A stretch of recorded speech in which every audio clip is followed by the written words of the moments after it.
Attitude ততটাই দেখা যতটা তোর থোবরায় মানায়। অ্যাটিটিউড আর থোবরা কি বলবো তোকে রে, আর বলার কিছু নেই। আগে নিজের থোবরাটা দেখ। তোকে তো চেনাই যায় না, দিনের বেলা তো মনে হয় তোকে লাইট নিয়ে আমাকে খুঁজতে হবে। তোর আবার অ্যাটিটিউড কিসের রে? তো বন্ধুরা, ছোট্ট করে একটা রোস্ট নিয়ে চলে আসলাম, ফানি রোস্ট করছি। তো যদি আপনাদেরকে ভালো লাগে তাহলে অবশ্যই লাইক, কমেন্ট এবং শেয়ার করে সাথে থাকবেন। 2 টাকার থোবরা নিয়ে 200 টাকার অ্যাটিটিউড মানায় না শোনা।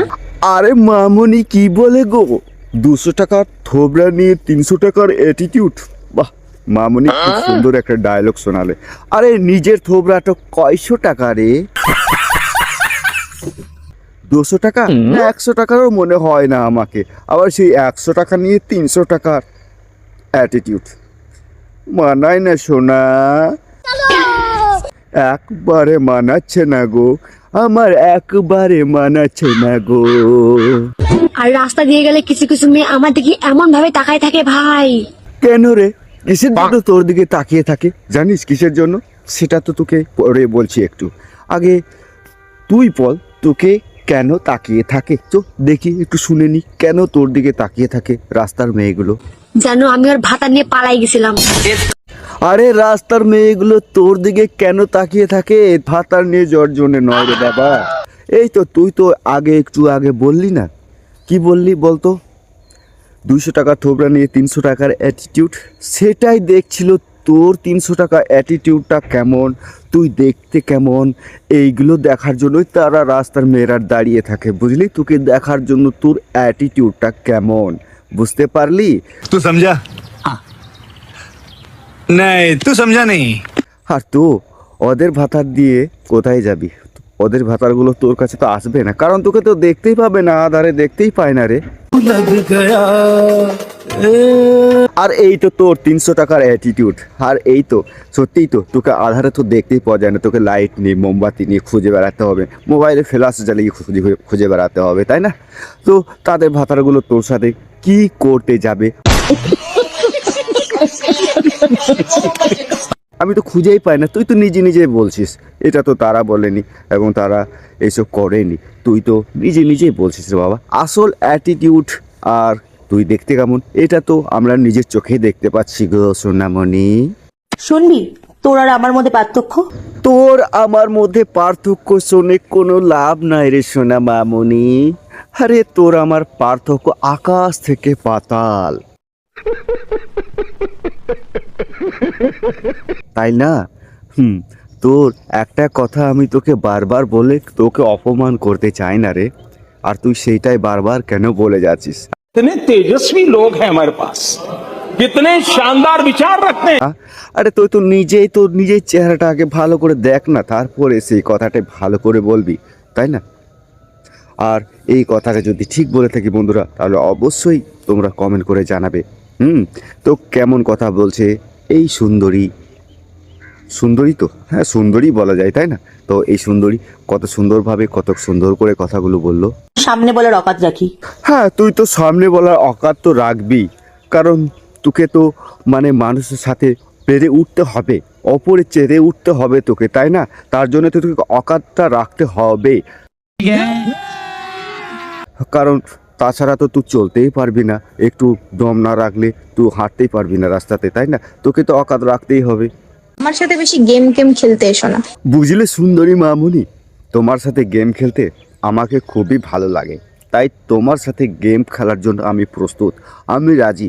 চলো তুমি কি গেম খেলাবে খেলো, আর তোমাকে সেই গেম থেকে আমি তোমাকে হারাতে চাই, আর হারাবই। তো কি গেম খেলবে একটু শুনতে তো হয়। सब क्या देखना पड़ रहा है, अच्छा है मैं अंधा हूँ। আর কি বলবো সোনা মামুনি আমার, তোমার সাথে গেমটা আমাকে খেলতেই হবে। আর এই গেমটা খেলে আমার পুরো বন্ধুদেরকে আমাকে মানে কি বলতে হবে, তাদের কাছে অপমানিত না হলে তো চলবে না, আমাকে তোমার সাথে জিততেই হবে। যখন আমি খেলা স্টার্ট করব তখন খেলাটা ঠিক নিতে পারবে না। আরে মামুনি কি এমন খেলা খেলবে তুমি, তাই আমি নিতে পারবো না বা আমরা নিতে পারবো না?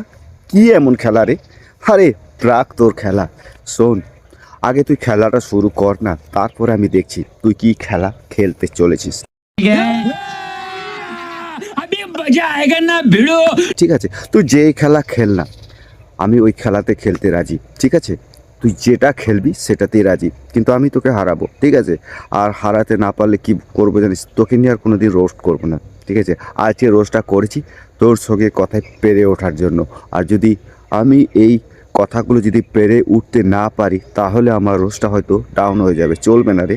তাই তোকে আমাকে জিততেই হবে। তোর খেলাটা শুরু আমি করবই। ঠিক আছে, তো চল, কি খেলা শুরু করছিস আজ তোকে আমি দেখছি। হ্যাঁ, আরে মামুনি, ওই খেলা সব ছেলেরাই পারে।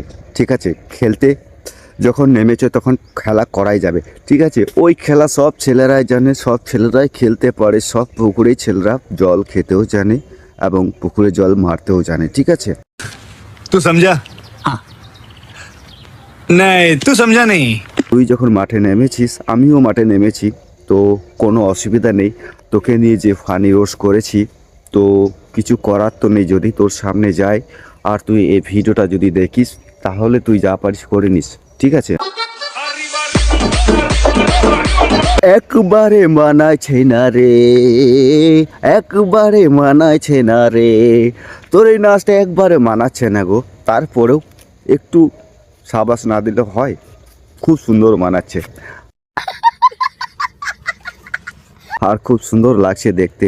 যেমন কি বলবো কালি, আর বলতে পারলাম না, বাকিটা তুমি বলে দিও। ঠিক আছে, তো কেমন লাগলো বন্ধুরা এই রোস্ট? তো বন্ধুরা, এতটুকুই আমার ভিডিও ছিল রোস্ট করার, আমি করে দিয়েছি। তো এই ভিডিওটার মধ্যে যদি ভালো লেগে থাকে তাহলে অবশ্যই তোমরা আমার সাথে থেকে লাইক কমেন্ট করে এবং সাবস্ক্রাইব করে সাথে থাকবে। আর যদি এই ভিডিওর মধ্যে আমি ভুল কিছু বলে থাকি তাহলে অবশ্যই তোমরা ক্ষমা করে দেবে, কারণ এটা একটা কাল্পনিক ফানি রোস্ট, আর এই ফানি রোস্ট করে একটু ফান করলাম। আর সকলে একটু মানে কি বলবো, ভালো চোখে দেখার চেষ্টা করবেন। আর খারাপ কিছু আমি তেমন কিছু বলিনি। ঠিক আছে, তো তার মধ্যে থেকে যদি কিছু খারাপ কথা বা কোনো নোংরা ভাষা বেরিয়ে থাকে অজান্তে, তাহলে সেগুলো আপনারা অবশ্যই ক্ষমা করে দিবেন। ঠিক আছে, তো ভালো থাকবে, সুস্থ থাকবে, সকলকে জানাই শুভেচ্ছা ও ভালোবাসা, আন্তরিক থেকে মন থেকে ভালোবাসা। আর যাকে নিয়ে আমি রোস্টটা করলাম তাকেও বলছি কিছু করার নেই, যদি ক্ষমতা থাকে তাহলে সামনে আসতে বলেছি, যার জোর তার মুলুক। ঠিক আছে, তো good bye, thank you, tata.